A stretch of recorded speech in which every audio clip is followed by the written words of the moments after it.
कृषि के 3 कानून। पहला कानून कहता है कि मंडियों को बंद करा जाएगा। पहले कानून का लक्ष्य मंडियों को बंद करो। दूसरे कानून का लक्ष्य जमाखोरी चालू करो। और तीसरे कानून का लक्ष्य, अगर कोई किसान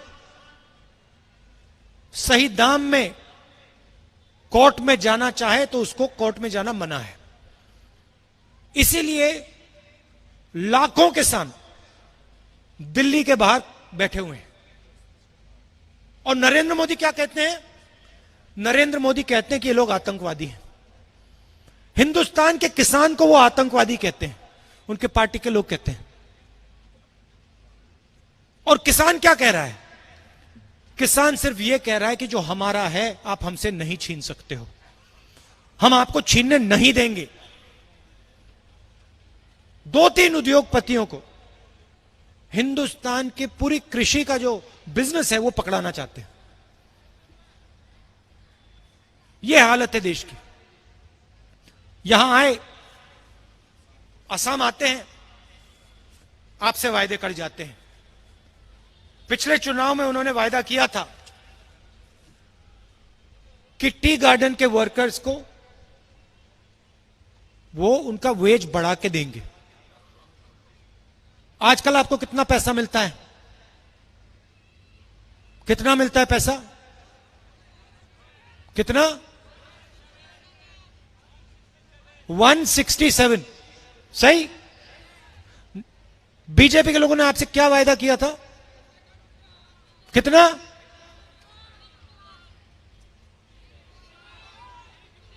351। अच्छा, यहां पे कोई एक व्यक्ति है जिसको 351 मिल रहा हो?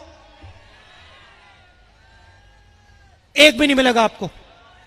छत्तीसगढ़ के चीफ मिनिस्टर अभी भाषण दिए हैं।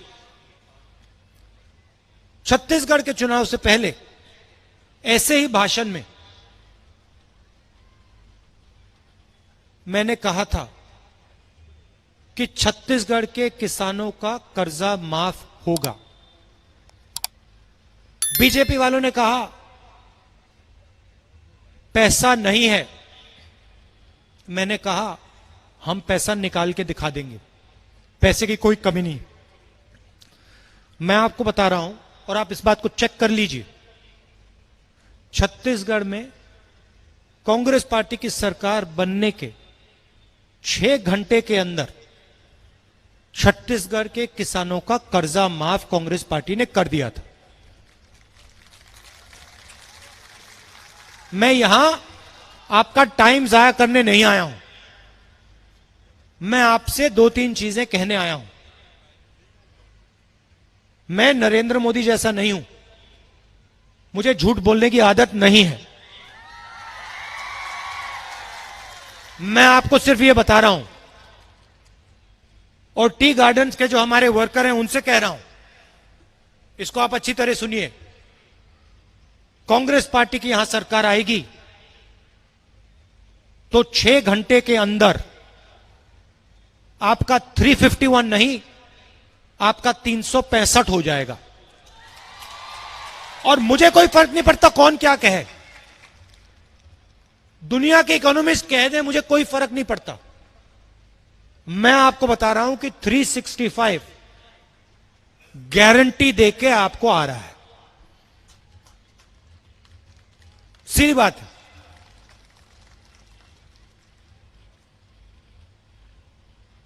हमने मनरेगा किया, बीजेपी के लोगों ने कहा पैसा जाया हो रहा है। हमने भोजन का अधिकार दिया, बीजेपी के लोग कहते हैं पैसा जाया हो रहा है। हमने किसानों का 70,000 करोड़ रुपया कर्जा माफ किया, बीजेपी के लोग कहते हैं पैसा जाया हो रहा है। जब भी हम गरीबों की मदद करते हैं,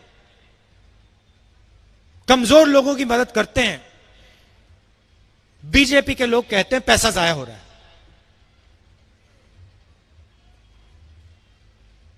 और जब गुवाहाटी के एयरपोर्ट को वो अपने मित्र को बेच देते हैं तो फिर वो कहते हैं पैसे का सही इस्तेमाल हो रहा है। मतलब उनके दिमाग में पैसा सिर्फ अमीरों के हाथ में होना चाहिए, पैसा गरीबों के हाथ में नहीं जाना चाहिए। इस चुनाव में आपने आपको 5 गारंटी दी हैं। पहली गारंटी मैंने आपको सुना दी, 351 नहीं 365, यह पहली गारंटी है। दूसरी गारंटी यह है, ये बीजेपी वाले कितना भी नाच गाना कर लें, सीएए यहां नहीं आएगा। इसको हमने पूरे देश में रोक रखा है। दूसरी गारंटी है कि ये यहां नहीं आएगा, चाहिए कुछ भी कर लें। तीसरी गारंटी 200 यूनिट बिजली के हर परिवार को फ्री में।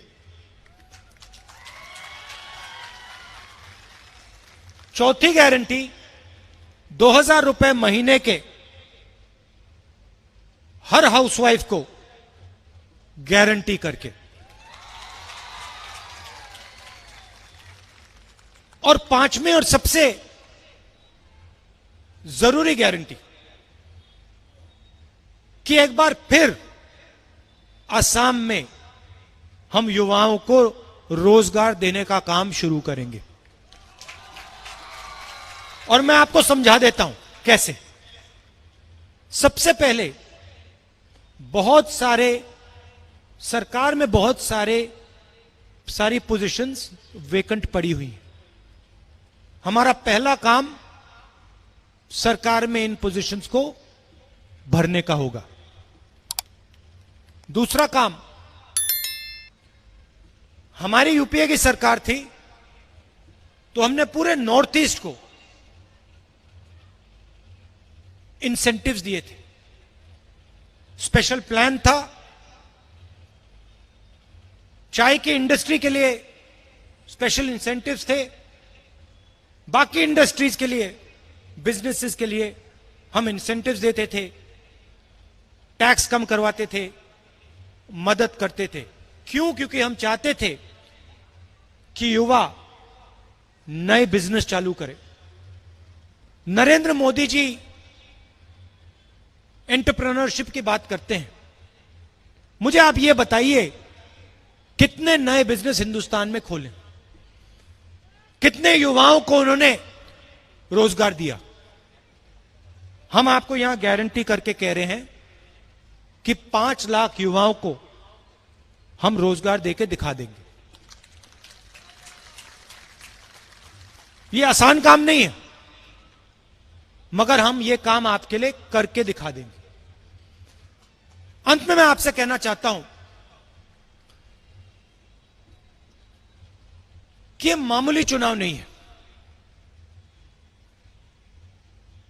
बीजेपी असम की हिस्ट्री पर, असमीज भाषा पर, असम के इतिहास पर आक्रमण कर रही है।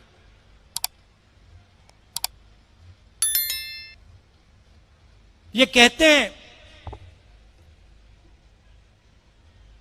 कि एक सोच होनी चाहिए, एक भाषा होनी चाहिए। इस देश में अलग अलग सोच है, अलग अलग इतिहास है, अलग अलग कल्चर है, अलग अलग हिस्ट्री है। हम इन सब की रक्षा करते हैं। बीजेपी क्या चाहती है? बीजेपी चाहती है कि असम को नागपुर से चलाया जाए। बीजेपी चाहती है कि बाहर के लोग आए और जैसे इन्होंने आपका एयरपोर्ट लिया, वैसे ही जो आपका है वो लोग उठा के ले जाएं। हम असम को असम से चलवाना चाहते हैं। हमारा जो चीफ मिनिस्टर होगा वो असम की जनता की बात सुनकर काम करेगा। उसका नागपुर से कुछ लेना देना नहीं होगा। यह फर्क है। तो यह चुनाव आपकी संस्कृति को बचाने का, आपकी हिस्ट्री को बचाने का, आपकी भाषा को बचाने का चुनाव है। यह इस चुनाव की सच्चाई है। और इसीलिए असम की जनता इस चुनाव में महाजोत को जिताकर ही दिखाएगी और बड़ी बहुमत से जीतेंगे। मैं आपको दिल से धन्यवाद करना चाहता हूं। शाम का समय है, आप दूर दूर से आए हैं, आपने मेरी बात इतने प्यार से सुनी, इसके लिए बहुत बहुत धन्यवाद। जय हिंद।